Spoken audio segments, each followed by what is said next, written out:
이 좋은 아침에 하나님의 은혜와 평강이 이 자리에 모인 우리와 우리의 가정에 넘치길 소망합니다. 우리에게는 목마름이 있습니다. 그것은 단순히 육체적인 갈증이 아닙니다. 환경이 아무리 좋아도, 주변이 아무리 안정돼 있어도 우리 영혼이 느끼는 목마름은 여전히 남아 있습니다. 그래서 우리 모두는 다른 모양으로 각기 살고 있지만 공통된 질문 하나를 가슴에 품고 살아갑니다. 어디에서 참된 만족을 찾을 수 있을까? 오늘 본문은 바로 그 목마름의 자리에서 시작됩니다. 요한복음 4장은 그 질문에 대한 주님의 답변입니다. 사마리아 여인과의 만남을 통해 예수님이 가르쳐 주신 인생의 깊은 목마름을 어떻게 해결할 수 있는지를 함께 살펴보도록 하겠습니다. 오늘 본문은 예수님께서 유대를 떠나 갈릴리로 올라가시는 장면으로 시작됩니다. 그런데 오늘 성경은 이 예수님의 경로를 설명하며 이렇게 말합니다. 4절입니다. 사마리아를 통과하여야 하겠는지라라고 이야기합니다. 여기서 하겠는지라라는 표현은 반드시 혹은 필연적으로라는 뜻을 가지고 있습니다. 즉 지리적으로 유대에서 갈릴리로 가려면 반드시 사마리아를 통과해야만 했다라는 거죠. 예수님은 유대를 떠나 갈릴리로 가시는 여정 중에 사마리아를 통과해야만 했다라는 성경의 설명입니다. 지리적으로 필연적인 선택일 수도 있지만 여기에는 단순한 지리적 경로를 넘어서는 의미가 있습니다. 하나님의 뜻에 따른 필연입니다.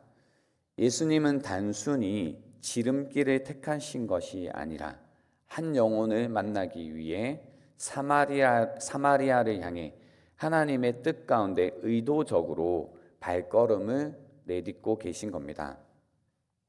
사마리아라는 영적으로 소외되고 버림받은 땅에 특별히 그 우물가의 한 여인을 만나기 위해서 가셔야만 했다라는 겁니다.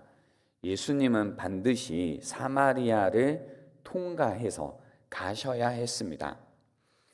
우리 인생에 일어나는 많은 우연처럼 보이는 일들 가운데 하나님의 반드시가 숨어 있는 경우들이 많이 있습니다. 필연적인 하나님의 뜻이 있을 때가 있습니다. 예수님은 사마리아를 반드시 지나가시면서 야곱의 우물가에서 한 여인을 만나십니다. 그 여인은 사마리아인이었고 여성이었고 사람들의 시선을 피하여 한낮에 홀로 물을 기르러 온 여인이었습니다. 사마리아 여인은 우물가에 혼자 나왔습니다. 당시 여인들이 무리를 지어 이른 아침이나 해질 무렵에 물을 기르러 가는 것이 일반적이었습니다. 뜨거운 햇빛이 내리쬐는 한낮에 그곳도 혼자 나왔다라는 것은 무언가를 의미합니다. 아마도 그녀는 사람들의 시선이 두려웠고 또 피하고 싶었던 어떤 수치와 상처를 안고 있었던 것 같습니다. 어쩌면 우리도 그런 시간 또 그런 마음으로 주님 앞에 나올 때가 있습니다.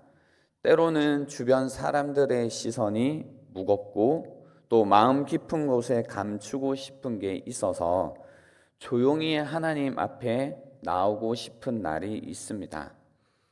바로 그런 순간에 주님은 우리를 기다리고 계십니다.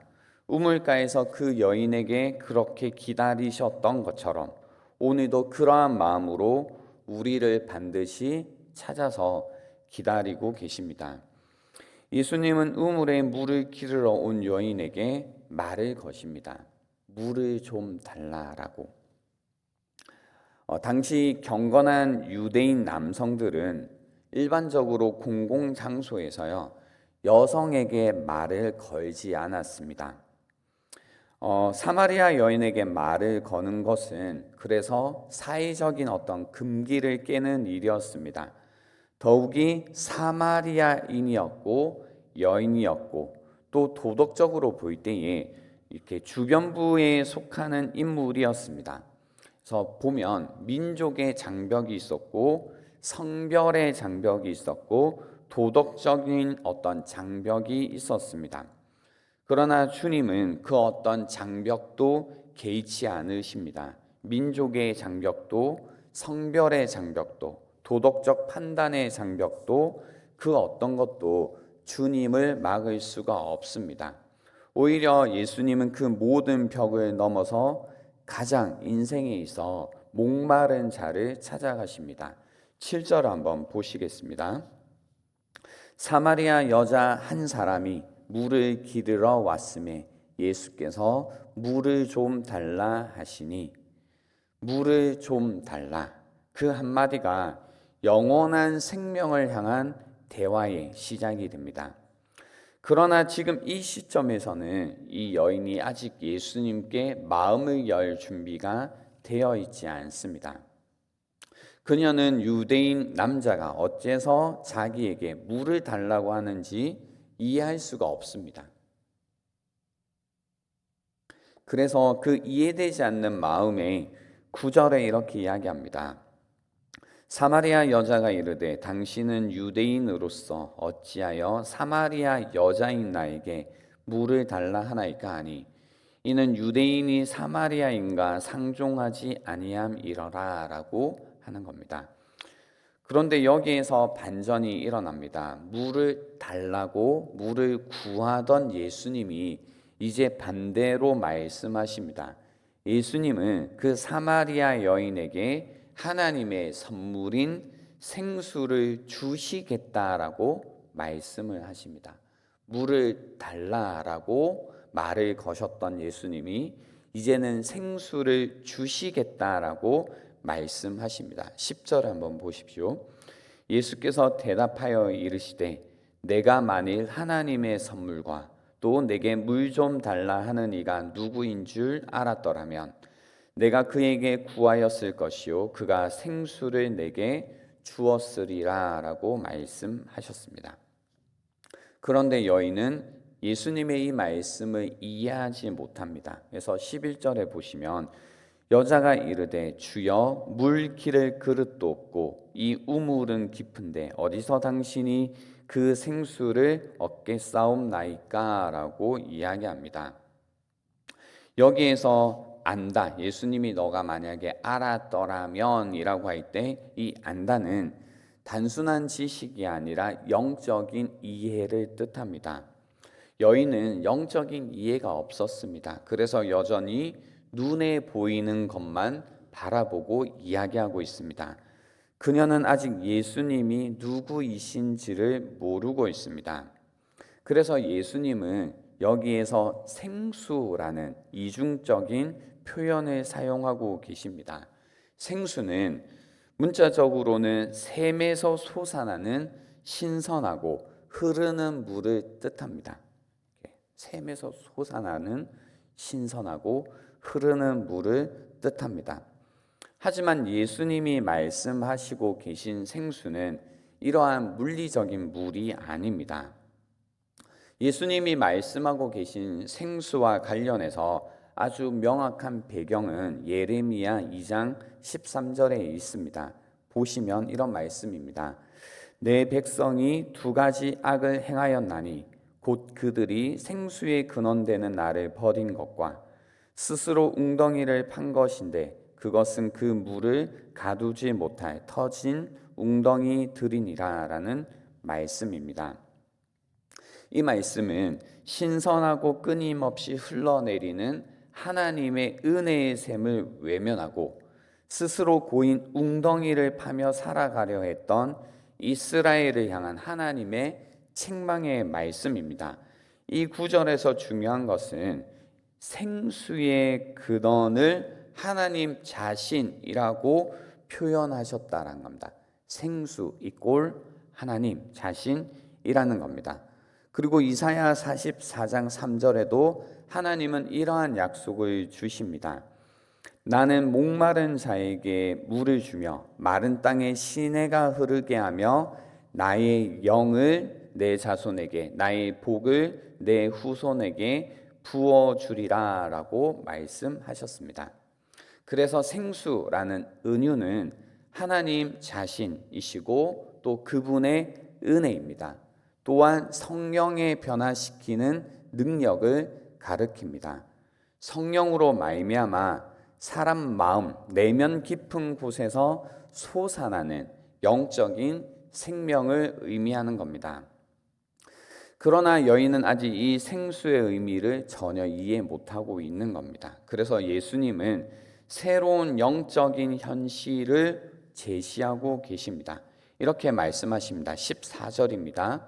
내가 주는 물을 마시는 자는 영원히 목마르지 아니하리니 내가 주는 물은 그 속에서 영생하도록 솟아나는 샘물이 되리라 라고 말씀하십니다.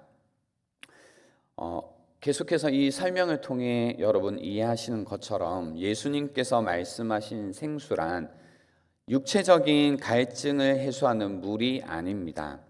여기서 말씀하신 물은 이 목마름이라고 할 때 육체적인 갈증이 아니라 하나님을 알고자 하는 영혼의 갈망, 죄사함을 향한 내면의 갈증, 영원한 생명을 향한 목마름입니다. 주님이 주시는 그 생수는 하나님을 알고자 하는 그 영혼의 갈망을, 죄사함을 향한 내면의 갈증을, 영원한 생명을 향한 목마름을 채우는 은혜의 샘을 말합니다.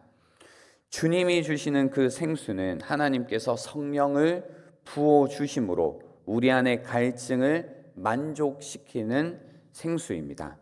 성령을 통해 우리 안에 임하는 내적인 만족과 채움, 그리고 정화, 생명과 변화의 역사를 의미하는 겁니다. 그 속에서 영생하도록 솟아나는 샘물이 되리라 라고 하셨습니다. 주님께서 주시는 생수는 단지 물 한 모금을 얻는 정도가 아니라 내 안에 새로운 샘이 솟아나는 것입니다. 샘은 마르지 않습니다. 샘은 끊임없이 솟구쳐 흘러 넘치는 것이 그 특징입니다. 그래서 웅덩이와 전혀 다른 거죠. 웅덩이는 무언가를 자꾸 그 위에 덮고 넣고 하기 시작하면 막힙니다. 더 이상 무언가를 퍼낼 수가 없지만 끊임없이 솟구치는 샘이란 때론 그 위에 무언가가 부어지고 무언가가 던져져도 그것과 상관없이 끊임없이 솟구쳐 흐르는 것이 샘이다라는 겁니다. 그렇기 때문에 그 속에서 영생하도록 솟아나는 샘물이 되리라라는 말씀은 그 누구도 그 어떤 죄도 그 어떤 상처도 어떤 실패도 그 샘을 막을 수 없다라는 겁니다. 우리가 스스로 파낸 웅덩이라는 것은 누군가에 의해 우리의 죄로 인해 우리의 상처로 우리의 실패로 막히게 됩니다. 하지만 그 샘은 막을 수가 없다라는 겁니다. 그렇기 때문에 주께서 주신 생수가 우리 안에 있다면 절망 가운데서도 갑자기 소망이라는 것이 솟아오릅니다. 우리가 혼란스러울 때에도 불현듯 하나님께서 우리에게 주시는 평안이 우리 마음 가운데 흘러 넘치게 된다라는 겁니다. 이것이 우리 속에서 영생하도록 솟아나는 샘물이라는 겁니다. 주님께서 우리에게 주시는 영생하도록 솟아나는 샘물을 의미합니다. 이 본문은 단순히 2000년 전에 한 여인의 이야기로 끝나는 게 아닙니다. 오늘 이 말씀은 지금 목마른 우리 심령을 향한 하나님의 초대의 말씀입니다. 그 생수는 성령으로 말미암아 우리 안에서 끊임없이 솟아나는 샘물이 됩니다. 우리의 상한 마음을 치유하시고 우리의 지친 영혼에 생명을 주시고, 그리고 우리의 영혼 가운데 다시 하나님을 갈망하는 그 힘을 주는 솟아나는 샘물이 된다라는 겁니다. 그래서 이 새벽에 우리가 주님 앞에 이 마음으로 나아가는 시간이 되기 원합니다. 우리 가운데 영혼의 목마름이 있다면 그것이 우리는 때로는 사람 때문이라고, 환경 때문이라고, 때로는 반복되는 무기력 때문이라고 생각할 수 있지만, 그 모든 목마름을 가지고 주님 앞에 나아가 주님께 이렇게 구해야 됩니다. 주님, 제게도 그 물을 주십시오. 내 영혼 가운데 솟아나는 샘물을 달라라고 기도하는 오늘 이 아침이 되기를 바랍니다. 우리 함께 들은 말씀을 가지고 기도하는 시간이 되면 좋겠습니다. 방금 말씀드린 것처럼 주님 앞에 나아가 주님, 제게도 그 물을 주십시오. 생수의 근원 되신 주님 앞에 나아가 그렇게 간구하는 시간이 되기를 바랍니다. 하나님 아버지, 다시 한번 목마른 자에게 물을 주며 마른 땅에 시내가 흐르게 하시며 주의 영을 주신다고 하셨사오니 다시 한번 내 속에서 영생하도록 솟아나는 샘물을 우리에게 달라고 우리 주여 한번 외치고 기도하며 나가도록 하겠습니다. 주여!